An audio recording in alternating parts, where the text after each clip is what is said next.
The LG UltraGear Dual Mode OLED is one of the most unique monitors I've ever reviewed. The 32GS95UE-B, as LG refers to it, is simply one of the best gaming monitors you can buy. There's no doubt about that.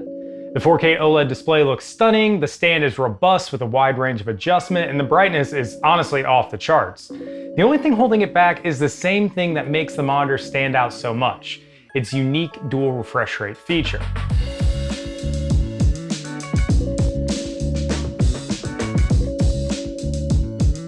With the touch of a button, you can go from 4K at 240Hz to 1080p at 480Hz. It's the standout feature here, so much so that it's part of the name. I love the dual refresh rates, but LG is charging a premium for the feature.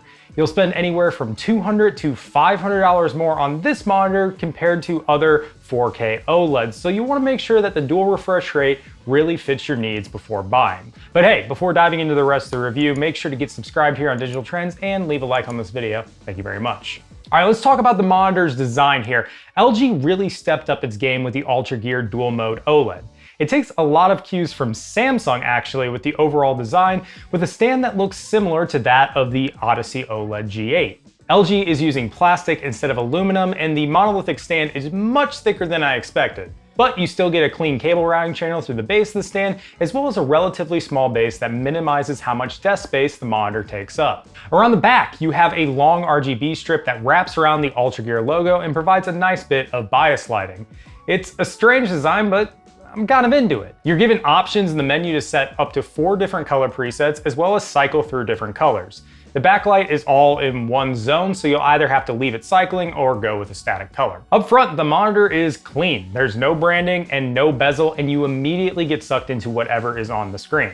We're definitely in this kind of IKEA era of monitor designs. These high-end monitors look like they could fit into some sort of IKEA display, and I'm here for it. The stand provides a lot of room for adjustment as well. You get 30 degrees of swivel, 25 degrees of tilt, and 90 degrees of pivot, though only to one side. Surprisingly, the monitor can go high up on the included stand and turn vertically without hitting your desk. That's quite an accomplishment for a 32-inch display. As expected, however, you can always ditch the included stand and use the 100mm by 100mm face mount and throw the monitor up on a monitor arm. All right, that's enough about the design. We need to talk about the dual refresh rate feature. The big deal here is you can switch between 4K running at 240Hz to a 1080p display running at 480Hz, all with a single button. It's a small switch on the left side of the monitor, and it works just as advertised. You press it, wait about 5 seconds, and the monitor switches over. I did this back and forth about a dozen times on the Windows desktop to see if the monitor would trip up on the resolution or refresh rate, and it never did. That's on the Windows desktop, however. There's an important note here about LG's unique dual mode feature. Don't use it in games. Some games will adapt immediately without issues, while others will exhibit a slew of problems. Hot Wheels Unleashed, for example, handled the change fine, but in Counter-Strike 2, I lost mouse control and the window cropped into a fourth of the screen. I mean, this really isn't different than adjusting your resolution or refresh rate from within Windows, and if you've done that before while you have a game running, you know it can cause some issues. My assumption really going into this review though was that the 1080p mode would just be way too distracting to justify, but that's surprisingly not the case. Obviously, it's a lower resolution, so it doesn't look as sharp as the 4K mode, but it's still totally usable, even on a 32-inch screen. That's because you're essentially turning every group of 4 pixels into one larger square pixel, so you don't get the weird smearing and aliasing you see when trying to run, for example, a 1440p monitor at 1080p. I wrote off the 1080p use case for this monitor, I have to be honest, before I even took it out of the box, but I was wrong. It still looks great in its 1080p mode. I mean, you should run the monitor in its 4K mode the majority of the time, from browsing the internet to watching videos to playing most games, but it's totally valid to swap over to 1080p in those competitive games like Overwatch 2 and Valorant when you need the refresh rate boost. I mean, surprisingly, you're not missing out on much despite the massive jump in resolution. In addition to switching between refresh rates, there's a bit of customization with the dual mode option. You can run at the full 32 inches, or you can crop into 27 or 25 inches when you toggle from 4K to 1080p. You'd think that would make the 1080p mode look better since the pixels are occupying a smaller area, but again, that's not the case. In these crop modes, the pixel arrangement is uneven, so you get that smudging you see when running a monitor outside of its native resolution. Shockingly enough, the 1080p mode at the full 32 inches is what looks the best. The dual refresh rate is definitely the star of the show here, but LG has some other features as well. Unlike the vast majority of gaming monitors, there are speakers on this display. LG calls it pixel sound, where the sound comes from behind the panel itself and shoots directly at you. It's a cool marketing term, but you really shouldn't expect pixel sound to replace your speakers. The monitor sounds better than what you typically find in a gaming monitor, assuming it has speakers in the first place, with clear highlights and a bit more fullness in the low end, but you'll never mistake the sound here for anything but monitor speakers. You'll more than likely use the DTS headphone X port instead. There is a 3.5mm headphone jack under the front of the monitor that supports spatial audio through DTS headphone X, and it can even carry your mic signal through. The obvious missing feature here is black frame insertion, or BFI, which we've seen on monitors like the Asus ROG Swift 32QD OLED. This gives you a touch of extra motion clarity at lower refresh rates, which is particularly useful for consoles. I mean, to be honest, I don't really miss it much on the UltraGear Dual Mode OLED. Maybe that's because I primarily play games on PC, but I'd take the dual refresh rate feature over BFI any day of the week. All right, for hooking everything up, there's really nothing surprising here in terms of ports. You get two HDMI 2.1 connectors and a DisplayPort 1.4 hookup, along with two USB ports that serve as a hub. Although I've heard plenty from gamers who want a DisplayPort 2.1 connection, you can achieve the full resolution and refresh rate with any of the hookups here with the lossless display stream compression, or DSC.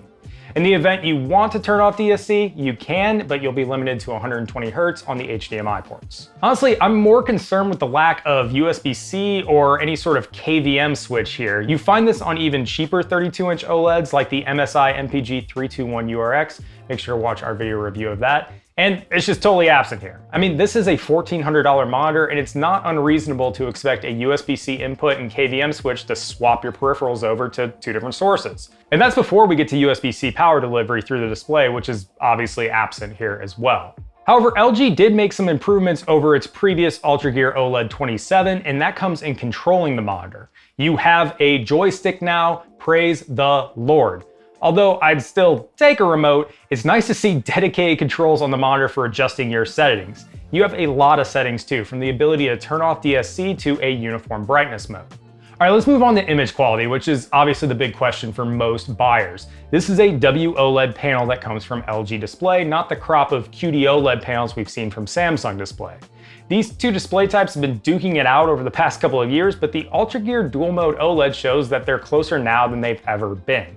I measured exceptional brightness and color coverage, putting LG Display on the level of the slate of Samsung panels we've seen over the past couple of years. Brightness is the main concern, and the UltraGear Dual Mode OLED doesn't disappoint. In HDR, I measured a peak brightness of 1,135 nits. That's just a few nits below the brightest result I've ever recorded on an OLED. And SDR was great as well, with the monitor topping out at 404 nits. In both cases, I had to use the peak brightness feature. By default, LG uses a uniform brightness setting that's dimmer overall, but the monitor is certainly capable of reaching this level of brightness. Color was great as well. You're getting 100% of sRGB coverage, 97% of DCI-P3, and 88% of Adobe RGB. That's kind of exactly where I'd expect a monitor like this to land. Color accuracy wasn't bad either, with a color error of 1.23 on average. That's still great color accuracy, though it's not quite as impressive as what we've seen with a QD-OLED panel like the one available on the Alienware 32 QD-OLED. Once again, we have a video review of that. The monitor looks beautiful, but there are a couple of areas to keep in mind outside of the raw numbers. First, the matte coating. As far as matte coatings go, this is one of the better ones. It's not grainy, and with a bright image, you'll probably forget it's even there. Glossy coatings are more immediately impressive though, and there's a slight dimming of vibrancy on this display due to the matte finish. A point in the UltraGear Dual Mode OLED's favor though is text clarity.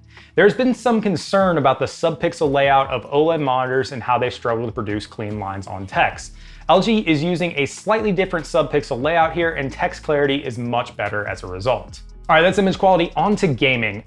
I love gaming on a 32-inch 4K monitor, especially when it's OLED. This is the perfect sweet spot for cinematic gaming, offering enough size to fill your field of view and enough pixel density that you're getting all of the benefits of 4K.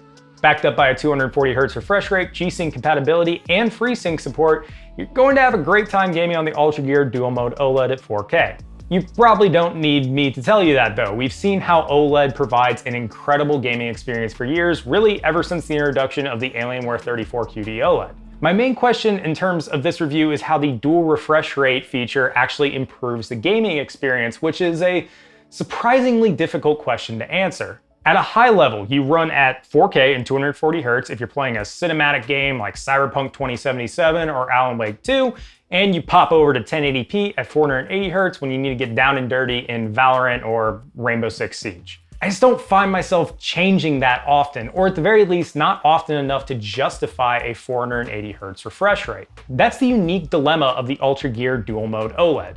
If you're a hyper-competitive gamer, something like a 500 Hz gaming monitor, we've seen some of those from Alienware and Asus, that's much better and upwards of $1,000 cheaper on sale. And if you play more cinematic titles, you can save anywhere from $300 to $500 on a 32-inch OLED from Alienware, MSI, Gigabyte, or Asus. It's important to remember that you're still getting a 240 Hz refresh rate at 4K, which is plenty for all but the most competitive gamers. The dual refresh rate is a unique trick, and it has some applications. Those applications are just very niche. For the vast majority of players, you can get the same experience for much less money.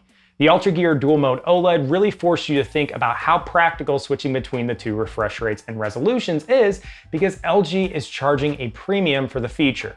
For me, and this is just me, it's not practical. I'm happy with a 240 Hz refresh rate when I want to get competitive, and the majority of my focus is on games where I could never hope to achieve 480 frames per second. I don't want to discredit those that are truly split down the middle though.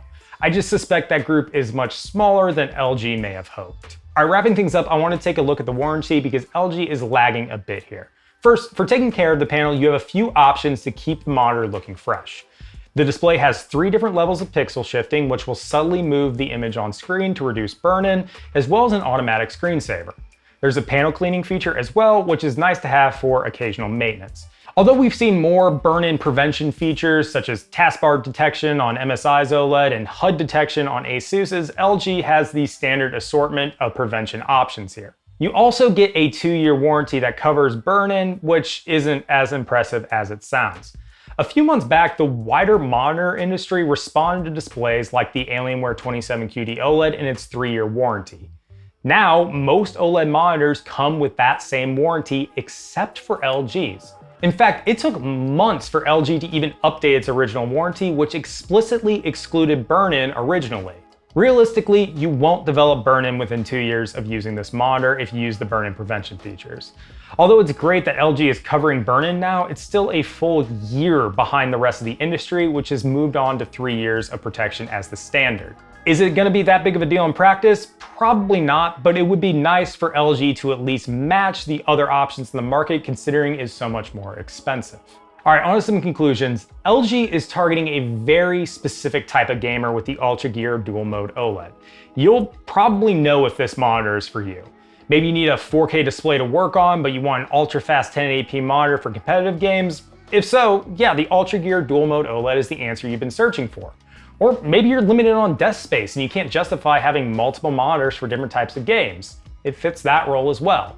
Admittedly, that's a bit of a niche audience. For everyone else, you can get the same experience for less money elsewhere. The UltraGear Dual Mode OLED is a great monitor, and I'm happy LG is catering to a specific user with it. But I'd hold off on picking it up unless you find it on sale or if you have a particular use case for leveraging its unique dual mode feature. But hey, I want to know what you think in the comments below. Is the dual mode feature really that niche, or do you find yourself wanting to switch between different resolutions and refresh rates? Let me know down in the comments below. Hey, while you're down there, might as well get subscribed and leave a like on this video as well. I'd really appreciate it. All right, thanks for watching everyone. I will see you in the next video.